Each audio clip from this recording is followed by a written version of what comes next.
This recording is an offering of Networks for Training and Development's online university.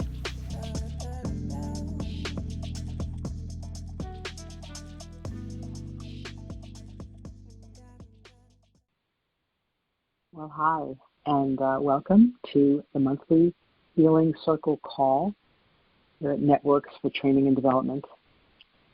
This is probably, as you know, a first Monday of the month get-together with a few others or many others listening, or maybe a time away if you're listening to this as a recording, maybe on a walk or something. It's just hopefully a little restorative. And just a way of saying, you know what, we're all out here and we're not alone. My name is Gerry Arango, and I'm coming to you from my son's bedroom in Wallingford, Pennsylvania. Happy New Year. It is, I didn't realize it until I thought about it yesterday that I am the first podcast for the year 2022, if you are live. It's January 3rd, so we have 362 new opportunities and new chances and new opportunities to approach our desires. And that's what I'm thinking about as I share something with you tonight is desire. And so you may, depending on how old you are, recognize the name the Desiderata. And it is a prose poem that was really quite popular in the 70s. So when I was a kid, you kind of had the poster on your wall. But I grew up and had the poster on my bulletin board in my office, and I have it framed in my house. And so I still have it. It's a 1927 prose poem by a gentleman named Max Ehrman. And Desiderata is a translation of things desired. It's funny with this poem, I remember looking and seeing a couple of different versions of how old it was. And in truth, it's 1927, which is almost 100 years old. So wow. And there's another one out there that says it was found in 16-something in St. Paul's Church, and it turns out that it was scribbled on top of the poem. Still a 1927 poem. If somebody scribbled 1627 on top. And so plenty old already at 1927, and one of my personal favorites.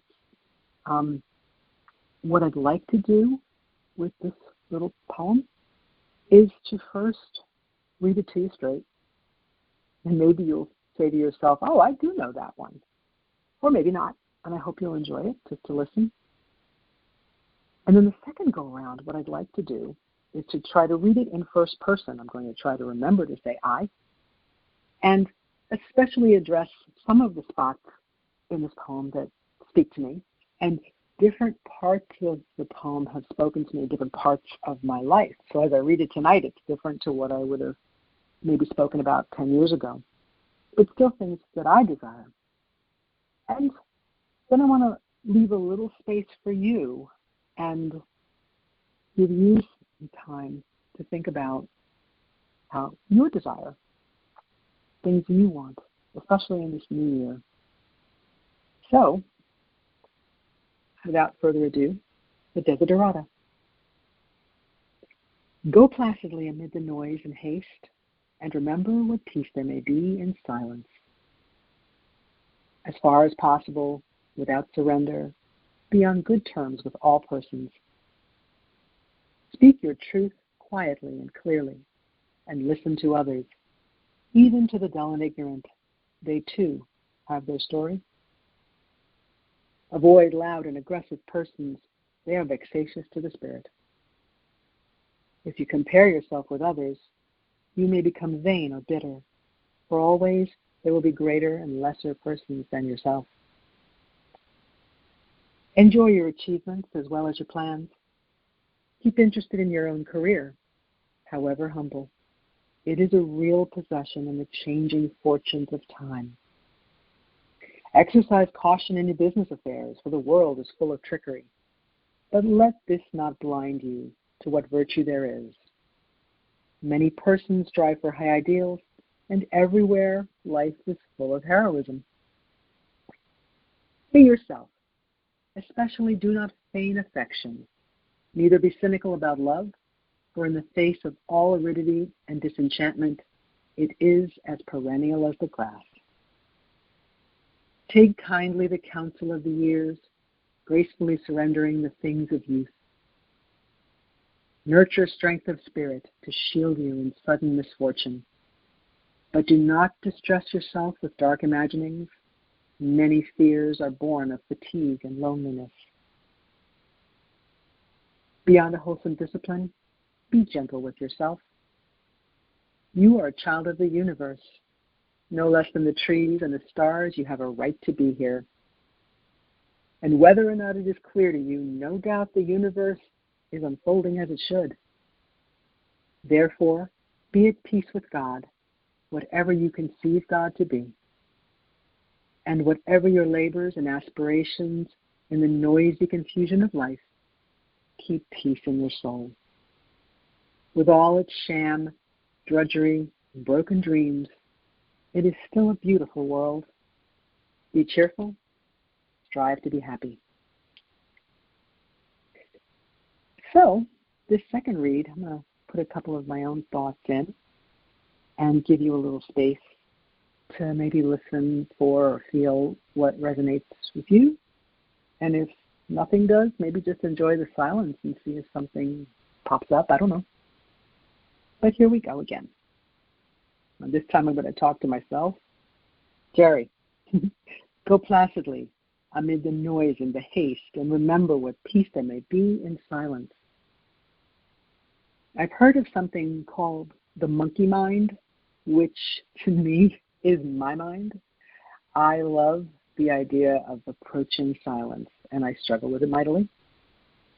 But what I learned a little bit about the monkey mind, one of the things that I realize is that we've all got it to an extent, and that when those thoughts kind of pop up in the middle of my big effort at silence, just kind of grab them and toss them behind you and keep going. And so maybe silence isn't always dead silence. It's moments of silence, and I'll take it. As far as possible without surrender, be on good terms with all persons. That's an interesting one because I focused on the term without surrender.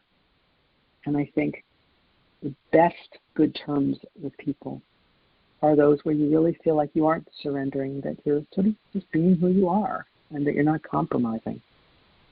Another goal. Speak a truth quietly and clearly. And listen to others. Even to the dull and ignorant, they too have their story. One of the things I heard there, two of the things really, and then I'll give you some time to think, is listen, because listening is a gift and listening is an art. I know when I feel listened to, I feel like somebody just put a big bow on the best gift of all. And when I listen and I truly try to enter into what someone else is going through, it can be really exhausting because there you are giving it all. But wow, what a great gift that all is. And then listening even to the dull and ignorant, they too have their story. I don't like to call anybody dull or ignorant, but I will say, in all honesty, that sometimes the people with whom in this rather divided world, with whom I cannot see eye to eye and don't know how to see eye to eye, maybe part of the reason that I don't or can't, because I've never asked them. I've never said, so, why do you feel that way about this? And maybe there's somewhere that we meet in the middle. I wonder. Take a moment. Does any of this resonate with you?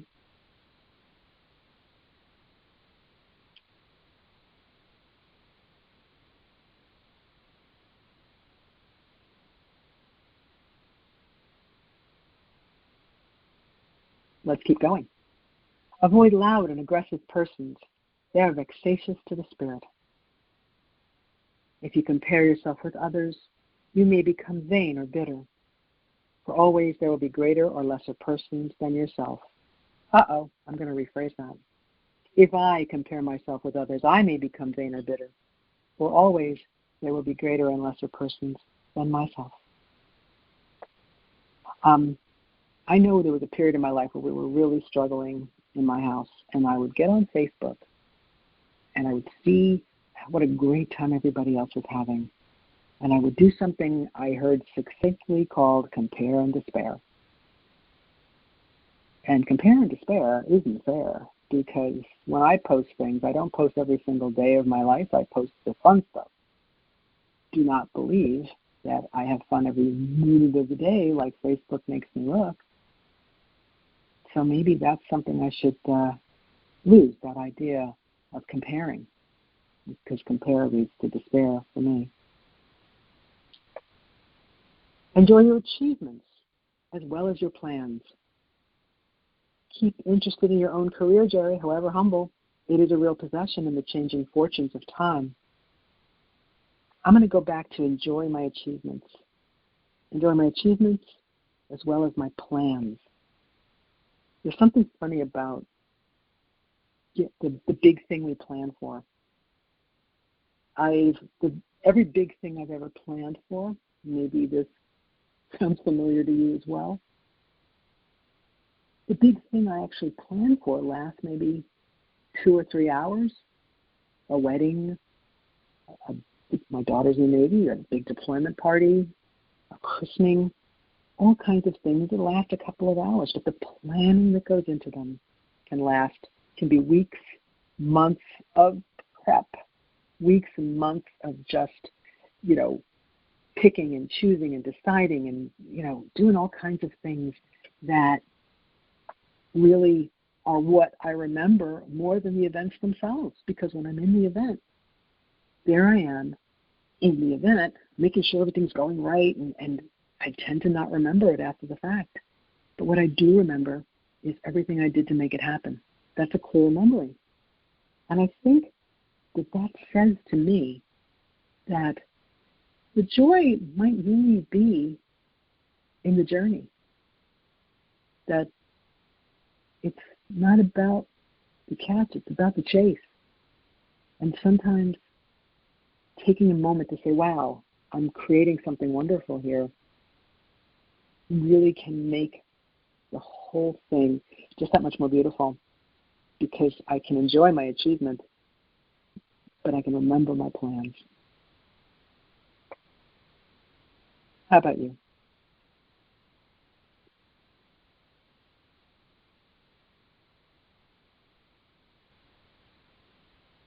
Exercise caution in your business affairs, Gerry, for the world is full of trickery. But let this not blind me to what virtue there is. Many persons strive for high ideals, and everywhere life is full of heroism. Be myself, especially do not feign affection, for in the face of all aridity and disenchantment, neither be cynical about love, for in the face of all aridity and disenchantment, it is as perennial as the grass. This next line especially resonates with me right now. Take kindly the counsel of the years, gracefully surrendering the things of youth. I remember looking at that line when I was young, back in the 70s, when I would look at this poster on my wall and think, what will it be like to surrender the things of youth?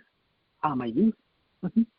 But now, passed a major milestone last year, and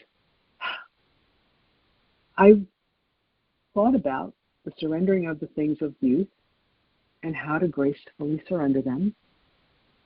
And I think that that's going to make it a little easier. I definitely surrendered high heels years ago. And last year, I surrendered brown hair. And it's okay. How about you?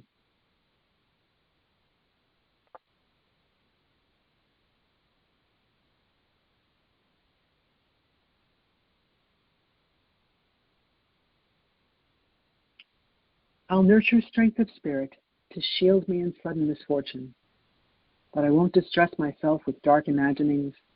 Many fears are born of fatigue and loneliness.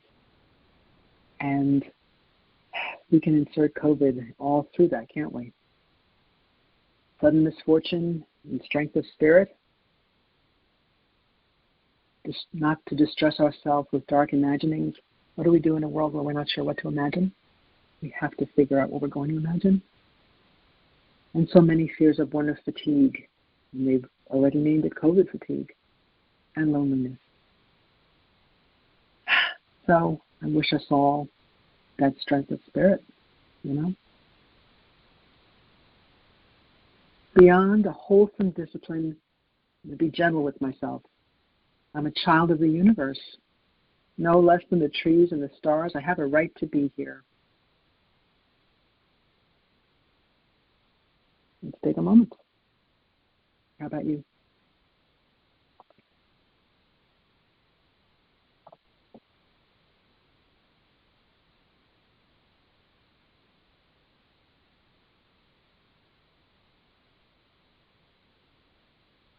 And whether or not it is clear to me, no doubt the universe is unfolding as it should. Therefore, be at peace with God, whatever I conceive him to be, and whatever my labors and aspirations, in the noise and confusion of life, I keep peace in my soul. Well, I think with this one, I realize this is the way the universe is unfolding. You get to ask, you get to ask.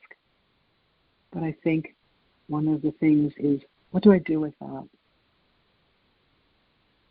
If the universe is unfolding as it should, what I have to realize, and I still struggle with, is that the universe unfolding as I want it isn't necessarily best for everyone. And so it's bigger than me. It's kind of a grand scheme. And so I try to be at peace with God as I conceive God to be. And I try, and I will try in this new year, to keep peace in my soul.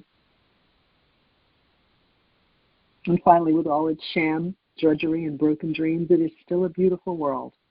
Be cheerful. Strive to be happy. Yeah, you know what? It is still a beautiful world. And yeah, sham, yep, drudgery, yep, broken dreams. It is still a beautiful world because there is so much more to it than that. And we have to reach out to each other and check in and make sure that we all see the little moments of beauty. And if we can share it, bring it, whatever, so much better. Be cheerful. Strive to be happy. Happy. Not so much for me. The thing I always thought it was, which was a big smile all the time. Everything's great. How can we ever aspire to that? That's not what happy is. What does happy mean? And I think for this year, what I'm thinking about as ways to figure out that baseline of happy, I have two things I'm going to do this year. I'm thinking about, one, to say to myself, hey, find the good. And two, I have something to offer. And when I feel like, well, no one wants to know, or how could I possibly be right, I'm going to try and play through. So that's me. I'm going to give you a little time. How about you?